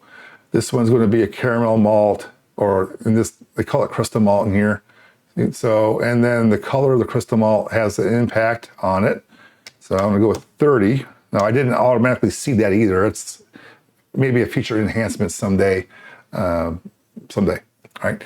But by doing this, we can come down and see what the estimated mash pH is going to be, 5.61. That's a little high, just a little bit above the recommended range. Actually, let's just pretend, that these are blank, my fault. Coming in blank, it would be 5.63, right? And so I need to do a couple of things. I need to drop the mash pH into this range, I also want to boost up my mineral profile for a pale ale, right? So for pale ale, you want a pretty good calcium base, maybe 100 parts per million rather than 37. So I'm going to add some calcium. Now I got calcium in both gypsum and calcium in both calcium chloride I can contribute to, that will not only adjust the ratio of the minerals, but it'll also drop the pH, because this section here is adjusting mash pH down. They have some calcium here in chalk and slaked lime, but that will drive the pH in the wrong direction. So do not use a lower field for this. I'm going to put some gypsum in here. So I'm going to put some in here together. Now, a little complication that I picked with the Spike Solo, that it's an all-in-one, a true all-in-one system, not an almost-in-one that has a separate hot liquor tank, right? You put all your starting water up front generally in this thing. So I'm going to check a box here to adjust the sparge water as well, because basically I'm treating the total quantity of mash and sparge water at the same time, and therefore I want to check that box, and it's going to bump this up a little bit to 50. It's not high enough. I'm going to add maybe 8, 67, all right? But see what's going on over here now. I'm hurting myself over on the right side. I'm actually going down and down and down and down on the chloride to sulfite ratio, and we generally want this to be higher, even closer to 1. So what I'm going to do is, forgive me, I had this entered in 2. It's actually, the mash was actually originally, if I go back, 5.76. I didn't realize I had the lactic acid entered in there. So 5.76. So I'm gonna probably have to add some acid, but first I just want to get the water profiles right. So again, I'll come back here. I'll add in some water here. Not quite enough, but see how it dropped the chloride ratio from 0.64 to 0.16. That's going in the wrong direction. All right, so what I need to do is boost up my chloride ratio. So maybe I don't want to do gypsum, or maybe not as much. Maybe I want to go to the calcium chloride so I can improve this ratio and improve the calcium. I put too much in. I went too high. So I put 2 here. That was a little bit too high. 1 gram of calcium chloride. Okay, give me the ratios I want, but I'm still low on this calcium over here. But if I put more calcium in, it goes crazy. So I'm kind of bound on the calcium that I can add. So I'm going to start adding gypsum at this point. And it's doing it again, right? More calcium, the sulfites. So I'm going to have to start adding some Epsom salts in here now to compensate.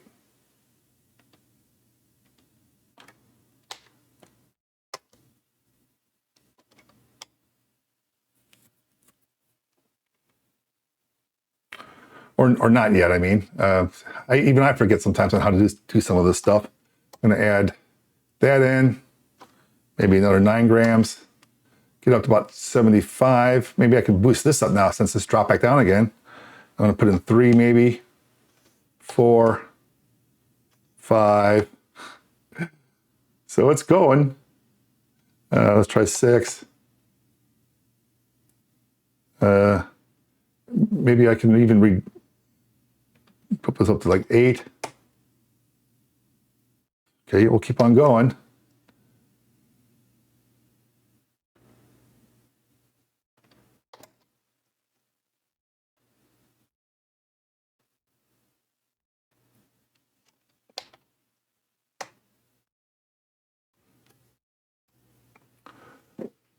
Okay, so I got the calcium balanced a little bit. Let me bump back the gypsum just a tad. Maybe even 7, maybe. Let's see what that does. 7,113, maybe drop this down a bit. I think it overshot a little bit. That's probably pretty good. So we got over 100 parts per million of calcium. Get the magnesium, sodium, and chlorides in here. They're all within these ranges.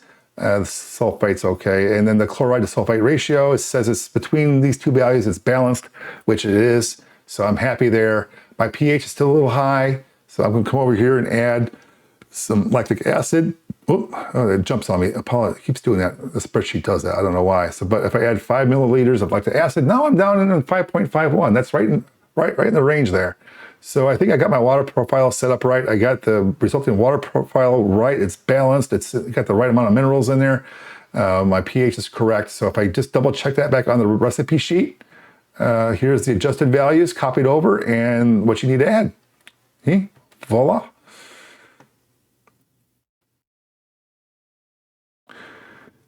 So what next? Right, I got some grain bill stuff on the grain bill, got stuff on the hop bill. I got my values here from my recipe outputs, but something doesn't seem quite right. My final gravity is kind of awry. Well, that's odd because, hey, I don't have the right yeast chosen, right? So I need to choose a yeast because that impacts the recipe outputs. So what's a good pale ale? Let's try, how about American ale yeast? The 1056, that's a pretty popular one, right? Or another one I've been doing is USO5, which is a dry yeast. I've been using that way more nowadays anyway, so I'm more comfortable with it. Let's go grab the SAF. Where's it at? SAF. Damn it. Oh, SAF Ale USO5. Boom. See? So now these values change. So now, so what you saw before was that the final gravity was bolded at 1.053. When it becomes bold, it means it's outside the parameters. So if you look over here in the BJCP guidelines, it's 1010 to 1015. Here it's way above that, and so is the ABVs out of range, right? So if I go back and redo that, pick the SAF Ale, and now it's in range. So now I have a final gravity, which is 1010, just like this one is. The OG is within that range, ABV in that range. So the color, everything is all in the range there. And by design, by recipe design, I should be good to go with those numbers. So, so that was a pretty straightforward way to make a recipe. It's sometimes, depending on how complicated you're going, you may have to do a little bit of iterative back and forth between the grain and sugars tab, maybe to tweak some sugar. Maybe you need to tweak some time additions and amount of hops to get the bitternesses and colors and all this stuff all right. But this actually turned out pretty well for a first pass. So what's this telling me? So I think I'm done, other than doing something like maybe down here, I'll say add yeast nutrient, maybe two teaspoons of, maybe I'll use DAP, maybe. I'll put that in like 15 minutes until the end of the boil. Maybe I want to do a like Irish moss or a whirlflock for clarifying. So I'll add that in here, whirlflock tablet. And I'll put 2 in, one for 5 gallon batch, one for each 5 gallon portion. So 2 for me. Put those in 15 minutes left. Anything else? If I was doing a yeast starter, maybe, but I'm doing dry yeast. But I want to, for my shopping list, what I do, although I have the yeast listed in the yeast information, if I'm going to be buying multiple packets of like a dry yeast or growing a yeast starter from like a liquid yeast, I'll come in here and I'll say yeast packets, and I'll say like see yeast info. Not yeast, not easy yeast info, right? And then I'll say how much. I'll say 2 packages of the SAF Ale USO5, and then of course post boil. I just do post, I guess, for now. And any kind of notes, nuances about your recipe. Are you going to add oak chips to it or something, right? If that's your thing or whatever, you can add some notes in here. I'm not doing any of that. What I'm going to do is add a note about ferment for 2 weeks. 2 weeks under pressure, because I would do mine under pressure, right? So I would say under pressure, I'd say approximately 15 psi.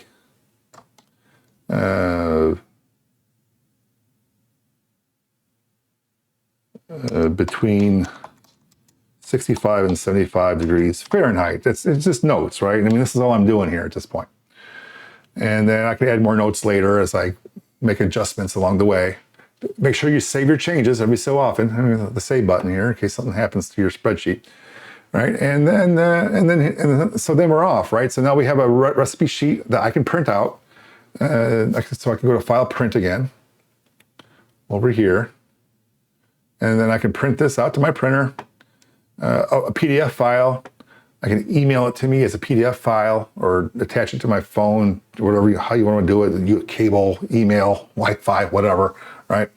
You get it on there and you take it to the store and you take your phone and you, okay, I need 2 ounces for that, or 20 pounds of that, and then you're good.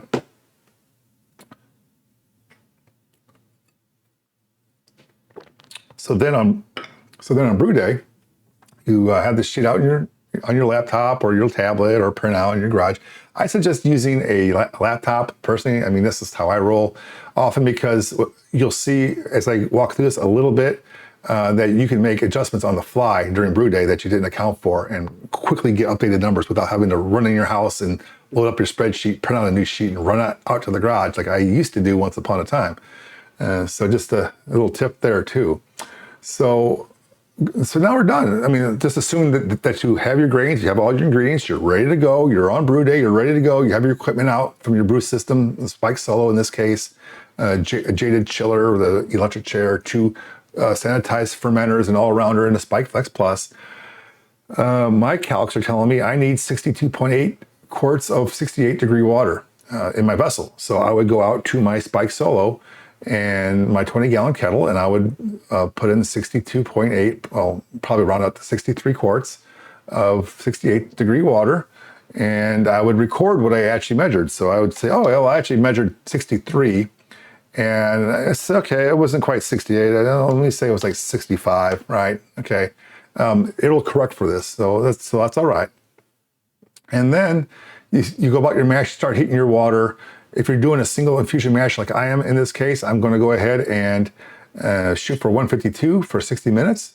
And my strike water, if my mash tun is preheated, like I mentioned earlier, you want to put some of the hot water into the mash tun, let it sit for a minute, and put it back into the heating vessel or whatever you have, depending on what your brew system is like, whatever, right? But then you would or just heat up your water to this level. On my Spike Solo, I would just heat it in place. If I was using the cooler mash tun system, I would have to do the transfer there and back. So this is going to be 64 quarts of strike water at 163 degrees. So let's say I added 64 quarts at 163 degrees because Spike Solo is very accurate, right? Or the actual strike water, I should say. Okay, and the actual mash temperature should settle in around 152. I'll just type in 152.5 just to make it look a little different than the designed one over here. And then I can actually measure the actual mash pH. I should be getting a 5.5. Let's say I measure it's 5.5. That's probably close enough. That's probably what I'll get. It's often when I get, it works out really well. That's why you calculate these things in advance. So when you actually measure them and they're like dead nuts or close to it, you're cruising, right? So it's a single infusion step mash. Everything should be there. I run through my mash. This is what I measured. This is what my outputs were, right? And if you look over here to a little bit to the left, I do some strike water calcs. I do some conversions to a reference temperature again to make sure everything's basically measured on a consistent baseline for a reference temperature for volumes. Internally within the spreadsheet is really what's going on here. But it's telling me now I need 63.8 quarts of strike water. So I come down here, and because I'm doing a no sparge design, this value changed to no sparge because I had used the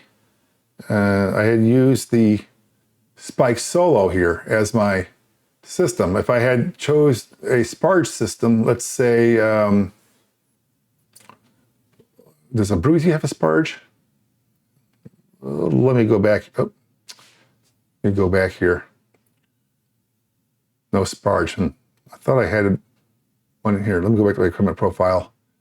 Batch sparge. Here, just to show you how this works. If I were to pick a system with a batch sparge, which would have been the cooler system, came back here, this turns into batch barge, and it adds drain and add steps. So you add a certain amount of water, you drain, etc. But I'm not doing that today. But see how it looks differently? It's different here right now than if I were to go back here and set my brew house back to the spike. Right? See how it changes now? Stuff's grayed out, stuff's blanked. Yeah. So it's a smart spreadsheet. Depending on the brew system and the method you have, this will look different. But for the spike solo, I just have the wort collected. So I'll say, okay, I collected, say, 55 quarts at 152 degrees, right? It tells me what my actual grain absorption rate was versus my calculated or my estimated or assumed one. So in the future, you can take this value, go to your equipment profile, for that profile, come over here in your grain absorption rate and update that for the next batch. So you're more accurate the next time, right? So, but I'm going to leave it as it is for now. And then, so now we have a grains only contribution section because some people want to add extract or honey or syrup or whatever. Now that doesn't have to be mashed and laundered. You add that right to the kettle later. So all this is doing now is telling you what the grains, the crushed, malted, mashed grains contribution is for specific gravity. So it tells you it should be 1049 based upon a hydrometer or 12.2 bricks on a refractometer. I'm going to come in here and punch in something similar. I'm going to say 1040, let's see, 1048 maybe. And the temperature was, well, let's say it was still above 60 because I pulled it and cooled it a little bit, but let's say it's still like 75 degrees. It's not quite down to the hydrometer temperature. I can punch that in here and it corrects it for me over here on the right and tells me that it's a little high, right? So the green tells me it's good. The bold tells me it's out of spec and to come over here and look at something. So it's telling me that also my actual extract efficiency was 76.4 rather than 75%. So that's just telling me it's a little different, just a little heads up there. But what I'm going to do now is that if I follow this arrow over to the right, this is something I added in a more recent version, it'll tell me, okay, it's a little higher gravity than I expected because I got more sugars out of the grain than I planned. But I don't want a stronger beer. I want the original recipe I started with. I want to bring the gravity down. So I want to add water. So what this does, it tells that you're off by one specific gravity. It asks you what kind of sugar do you want to add. Now, often I have like a Mutton Spray Malt Light on hand for this purpose, but you can use any kind of other sugar that's in this list. And then it'll tell you how much sugar to add if it was under. But that's not my problem. My problem is that I'm actually over and I needed to dilute it. So what I'm going to do is tell me to add a quart. Add a quart to the boil. Okay, I'm going to go pour a quart of water and I'm going to add it to the boil to get back to where I need to go, right? So my actual quarts is actually gone up a notch. So rather than measuring 55.9 quarts at the start of the boil, I'm probably going to have, well, it's probably like 57 is my guess because I added a quart, right? So I added more volume to reduce the gravity within range, but now I'm going to have a little bit more starting volume.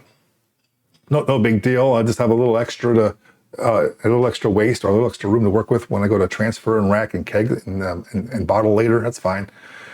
And how long did I boil it for? So you start the whole boil process. You're boiling. That's the volume at the start of the boil. So when it's boiling, I take the temperature reading. When it's boiling, it tells me it's 57. Right now, just for a side note, if that was at room temperature, that would be a much smaller value. Again, because water expands when it's hot, contracts when it's cold. Right. So that's what my spreadsheet's trying to account for here is some of this chaos a little bit with some of these other programs that don't account for that at each step in the process. So then what I got here is an end volume measurement. So when the boil's done, while it's still boiling hot, I'll take another end volume measurement. And it says here with IC, which means with the immersion chiller inserted, because so that way you don't have to take the immersion chiller out right after you sanitize it when it's super hot. Stupid, right? It's going to subtract that volume displacement from your chiller here. I'm sorry, yeah, your chiller. So my Hydra with the electric chair is going to take out 2.2 quarts. It's going to affect that measurement by 2.2 quarts. So if I measure this with it in, the actual value is going to be 2.2 quarts less. So let's say that I measured 54 here, right? Now, for those who are using counterflow chillers, if I were just to quickly change this for you, my brew setup from a concentric hydra to a accelerator, right? Come back here. It doesn't have that with immersion chiller suffix in it. And see how the volume dropped, right? So just, it's smart enough to know whether or not your immersion chiller is supposed to be in there or not, based upon what you entered in for your equipment profiles and what equipment you chose in your system here, right? So let me go back to the Hydra with the electric chair, and now it's back up to 53. And I want to say I measured 54, or let me say 53 and a half. I'll stay closer to the recipe just so we don't get confused here. Now it's telling me that my boil off rate was actually 3.5 quarts per hour rather than the 5 I predicted, which tells me it's going to be even thinner than I started with. So it's kind of late now at this point, unless I want to add some more sugar to it to bring it back up. But this is one of those things that you measure over time. You measure your start boil, the end boil, the volumes, and you want to know what they are. Because then you can come back here and say, okay, I had 5 quarts as my estimate for this equipment. So then I go back to my equipment profile for the next time, not right now. And I would come in here and I would update that value, which was, where was it? Hold on a minute. What was I looking for again? Looking for the boil off rate. Sorry. I was talking and everything. So where is it at? Max fill boil off rate here. 5 for the, yeah. So I would come in here and I would change that. But why does it say 5 there? Oh, sorry guys. I had the wrong line selected, 5. So I would change the boil off rate to 3.5 later, but not now. And then I ended up, let's say I ended up with chilled volume. I actually probably had more than that. Let's say I ended up with 50 quarts instead of 49 because I actually ended up, because I didn't boil off as much. The measurement might have been 78 degrees. I just record what I actually measured, right? And it corrects it to 75. So it actually reduces it a little bit. So let's say it was actually 85 degrees, right? It corrects it for me. But anyway, let me go back with the 78. So it's closer to what my design for this demo. And then my original gravity. So, you know, when it's all done and chilled and it's going in the fermenter, what's my, what is my final gravity? And I'll say, well, you know, it's a little lighter because it's a little thinner. I would have measured probably something around 105.1 maybe, or 105.2. Okay, and that was, well, let's say that was 60 or 72 degrees because I didn't want to wait until it cooled all the way down to 60 in the fridge, you know, for my hydrometer to be accurate. And it corrects for that too, and it adjusts for it and tells you you're at 152, you're a little high, you know, but that's okay, right? So now then you go ahead and ferment, right? And so you put how much went into the fermenter. I expected to put 44 quarts into the fermenter from the kettle, and that's because it's accounting for losses in the fermenter, in the boils, you know, kettle, everything. But it's going to put 44 quarts into the fermenters, assuming that basically 4 of those 44 quarts are going to be losses in the bottom of the fermenter, because I want 40 quarts or 10 gallons in my final package. So I should be on the mark with this, but let's say, no, okay, I got 44, yeah, I got it. And I measured it at 75 or 6 degrees, right? This is for posterity and for making adjustments in the future to record all this stuff. Because like I said, some of the presumptions I had around the boil off rate were, let's say this time, incorrect. My mash efficiency was a little off. I could actually adjust that next time on my equipment profile. So I could find my mash ton. Here it's 75. I can make this 76 or 76.4, you know, whatever. For the next time to converge more and more on, and to dial in everything. And I did a video again on this a while back on this topic, but that's how I'd apply it with a spreadsheet here, right? And then you have an aging vessel in case you're going from the fermenter into another Some people call them secondaries, but it's just another vessel, like an aging vessel or bright tank. And then your final gravity, 2 or 3 weeks or however long later, you take a measurement. I measured mine. Let's just say it's the same measurement. Well, you know what? Just out of curiosity, let me put in 1008. Oh, so try 108, and I measured it at 55 degrees or something. Oh, I don't know, maybe 50 degrees. Oh, and it dropped it. Okay, so maybe it's going the other way. So I would have measured it this way. Yeah, and it corrects it downward because, yeah, that makes sense. That colder drops. Duh.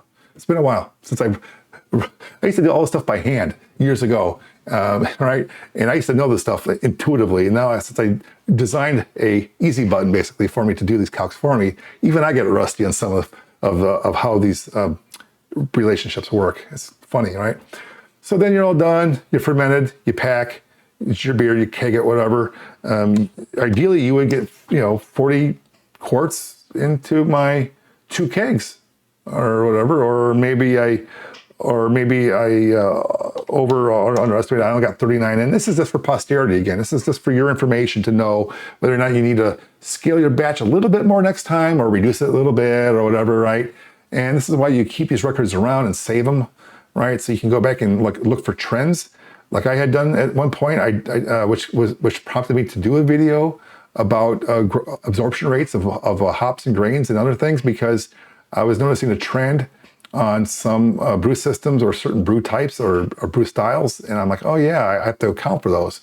So, but that's easy to do. Again, you brewed, get everything done. You save this off into an archive folder somewhere so you can pull it up later. But in the meantime, I would open up my template. So if I go back to my template, brewing template, right? And then I can collapse this. See, I needed to adjust my boil off rate to 3.5 maybe. And I need to adjust my mash efficiency for this system that I'm using, the Spike Solo. So I would come back here to my equipment profile on my template, not my current one, but my, oops, hold on a minute. Where'd it go? Not here, my template. My template, thank you, template. And I would come back to my profile again, and I'd say, okay, that was a Spike Solo. My grain absorption rate was about 0.33 actually. I could, if I wanted to change it, I would change it here, or I would maybe consider it an outlier and still use my 3.3, or maybe I'll change it to 0.34. Because maybe it won't be 0.33 next time. Maybe it might be 0.35 again. That's why you collect a series of data points to get a better estimate or average on what you'll get per given system and beer, right?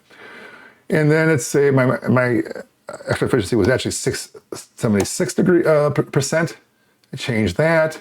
My boil off rate was actually 3.5. This time around, I can change that to 3.5. Or if I think that was just an anomaly, maybe I'll be a bit more conservative and just say 4. Oh, not 34, 4, right? So then the recipe now, and then I save my template again, so then I can use that as a base for my next recipe after that. So I hope you found this useful. I know it was a long tutorial, but I barely even touched on some of the other ways to brew on this thing too. I can do follow-up videos on extract brewing, brew in the bag, cooler mash tun, batch sparging. I just give you a real simple example on a real simple system on how to do this, and but it can do more than that. Just keep that in mind. If there's enough interest, maybe I'll do follow-up add-on videos, just touching on those extra few little topics. So be sure to, if you have those questions and interest in some of these little offshoot type of things as to what if I did this and what if I did that, make sure you add them to the comment section down below so I can see them and take note, maybe add them to my to-do list in the future and get a video out for you. So I hope you found that helpful. Again, thanks for watching. If you're a new viewer, make sure you subscribe, give me that thumbs up for staying through to the end here, and I'll see you around.